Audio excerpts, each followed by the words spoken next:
Danas se bavimo vodom. Voda je osnovni element u preživljavanju čoveka. I u preživljavanju postoji jedno zlatno pravilo. Imate 3 minuta bez kiselnika, 3 dana bez vode i 3 nedelje bez hrane. Voda je na vrhu piramide potreba čoveka.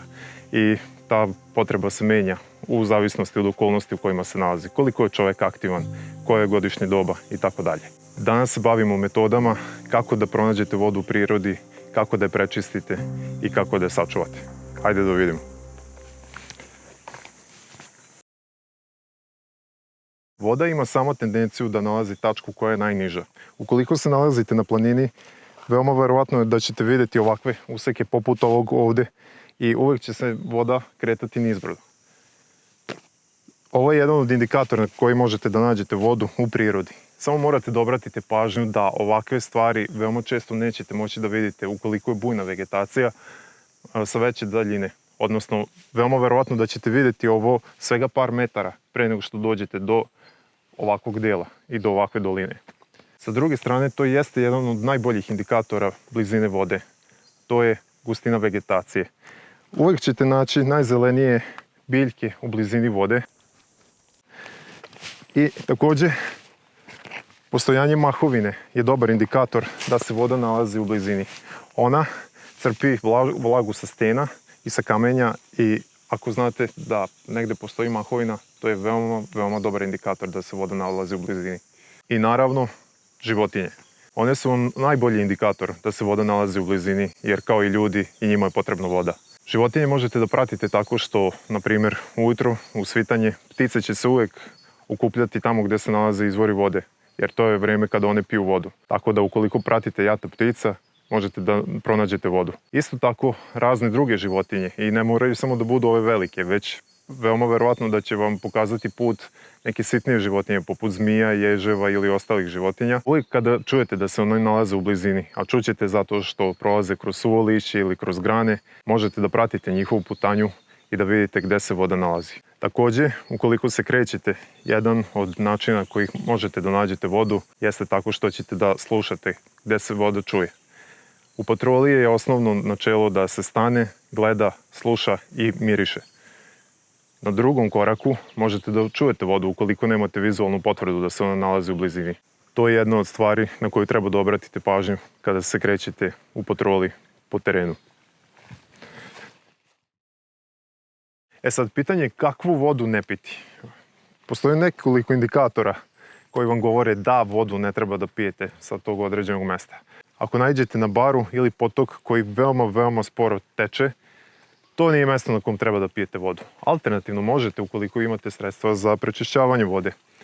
S druge strane, ukoliko sumnjate na postojanje algi, plavih ili zelenih u vodi, odnosno jezeru, to je dobar indikator da takvu vodu treba da zaobiđete. Također treba da obratite pažnju na blizinu izvora vode u odnosu na potencijalne pašnjake. To su mesta gde se okuplja stoka i samim tim postoji mogućnost kontaminacije vode od izmeta, velikog broja grla. To je definitivno jedan od faktora koji može da utiče na čistoću vode. Isto tako treba da obratite pažnju na blizinu industrije i fabrika u odnosu na vodenu površinu pored koje se nalazite. I još jedna stvar, a to je ako vidite postojanje ulja na površini od vode, to može da se desi zbog različitih hemikalija ili zbog goriva koje su ispumpani u vodu i to apsolutno nije voda za piće.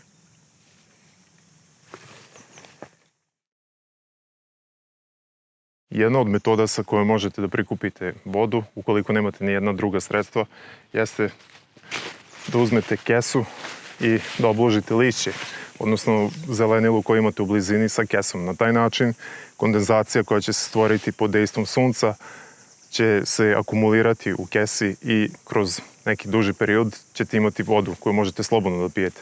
Sad ćemo pokazati kako.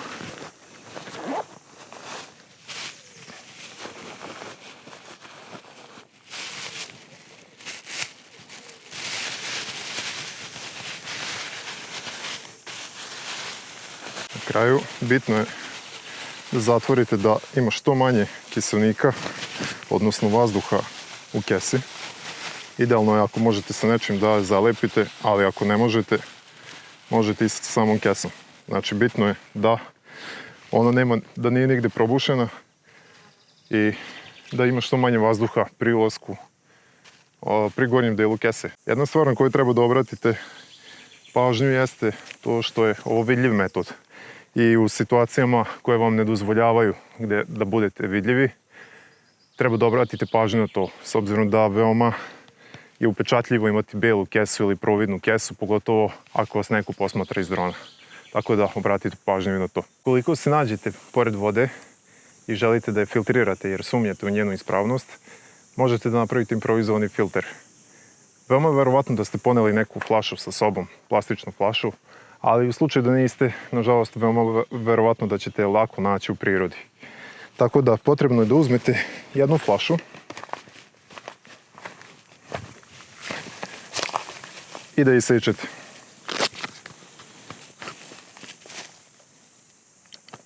Gledajte da to uvijek bude gornji deo flaše, zato što će vam trebati dosta prostora za ovo.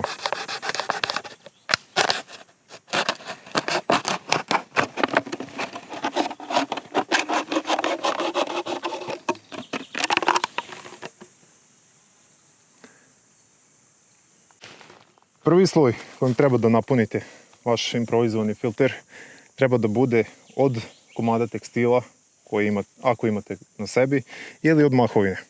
Mahovinu, kao što smo rekli, ćete često naći u blizini vode,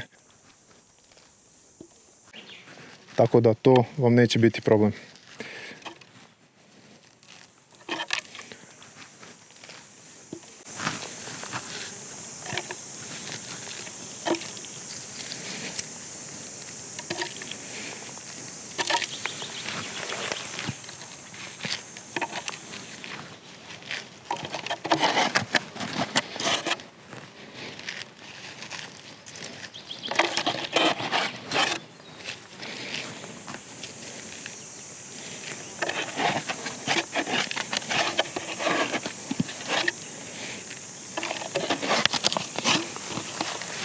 Otprilike ovoliko će vam biti dovoljno.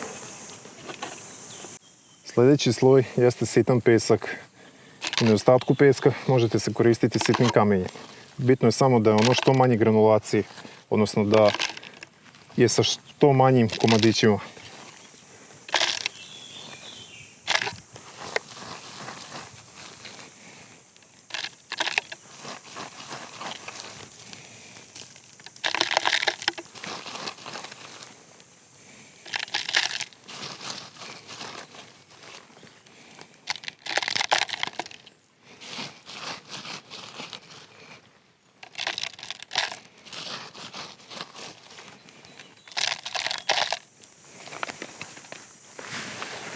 Otprilike ovoliko će vam biti dovoljno. Sljedeći sloj je ugalj. Ukoliko ste gledali prethodnu epizodu, a trebali ste, do sada bi naučili kako da pravilno zapalite vatru u prirodi. Ugalj aktivno čisti vodu i vrši dezinfekciju na prirodan način.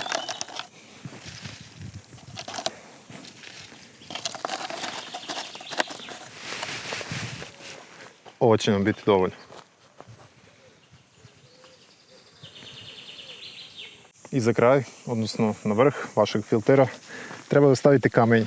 Kamenje koje će biti neke srednje veličine. Gledajte da ne bude ni previše sitno, da bi voda mogla da prolazi, ali s druge strane da ne bude ni previše krupno. Jer onda filter neće imati efekat koji treba da ima.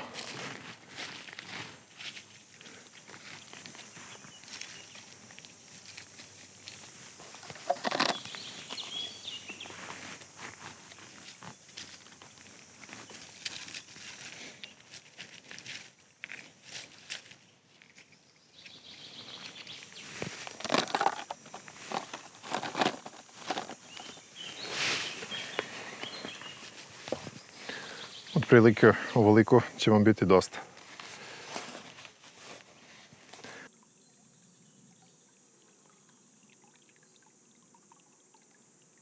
Ovaj metod će vam uzeti dosta vremena, ali bitno je da se spremite na vreme. Nemojte čekati posljednji trenutak ili trenutak kada ožednite da bi skupili vodu.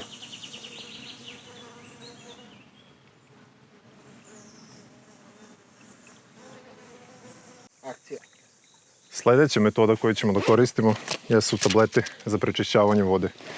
Potrebno je da nađete 1 litar vode i uvijek gledajte da hvatite vodu suprotno od smjera toka. I u taj 1 litar ćemo da ubacimo 1 tabletu.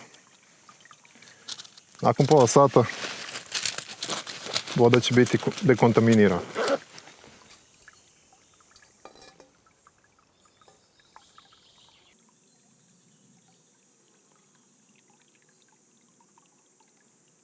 Jedno od sredstava koje možete da nosite sa sobom u prirodu i u vašu avanturu jeste filter. Ovaj filter konkretno, odnosno LifeStraw, ubija 99,9% bakterija i mikroba. Kako on funkcioniše? On zapravo jeste tuba sa kojom pijete vodu. Sada ćemo da demonstriramo. Možete direktno da pijete vodu iz izvora ili sa potoka.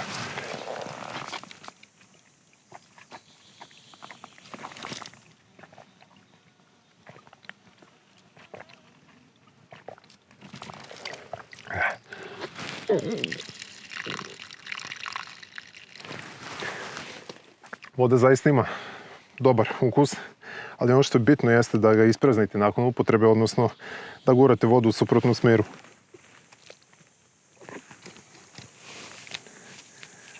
Sa ovim filterom imate garanciju za 4000 litara vode, što će vam biti više nego dovoljno. I predstavlja jedan od najboljih načina ko možete da nosite sa sobom da bi uvijek osigurali pijaću vodu.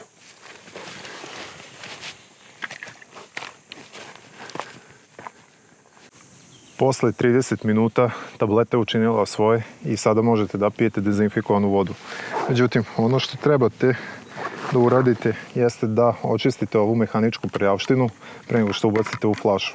I to možete da učinite na način u kom ćete staviti neki komad tekstila preko i sipati u flašu.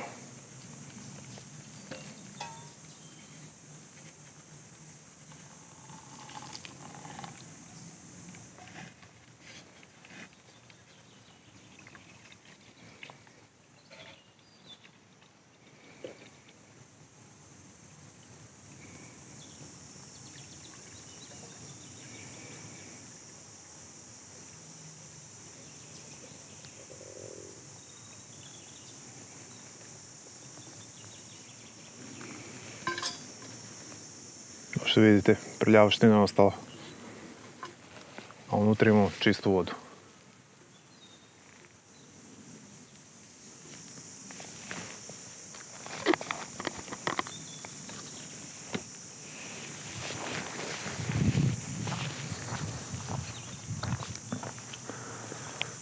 Sada, nakon nekoliko časova, možete da otvorite kesu i vidjet ćete da postoji kondenzacija na lišću. S obzirom da je čista voda u pitanju, možete slobodno da je pijete.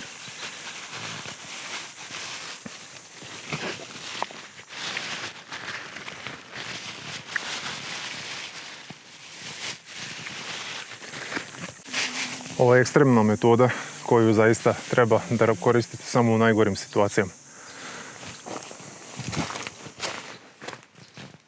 Možete da učite koja je razlika između grane koju smo sad koristili za skupljanje kondenzacije u odnosu na ostale deo krošnje. I to je ono što smo govorili. Ovakav metod možete da koristite svega 1 ili 2 puta pre nego što se grana osuši. Tako da imajte to na umu ukoliko se nalazite u nepermisivnom okruženju.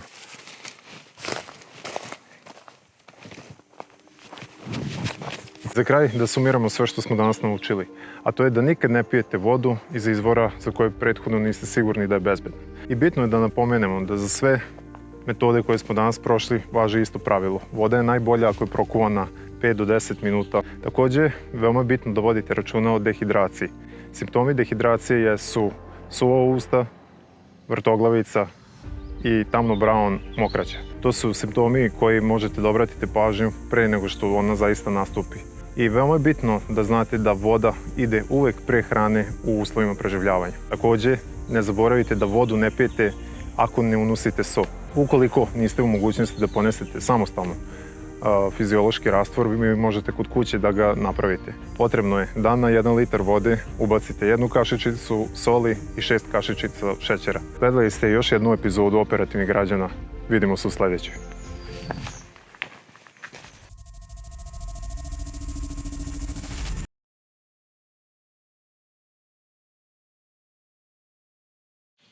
I za kraj, savjet dana.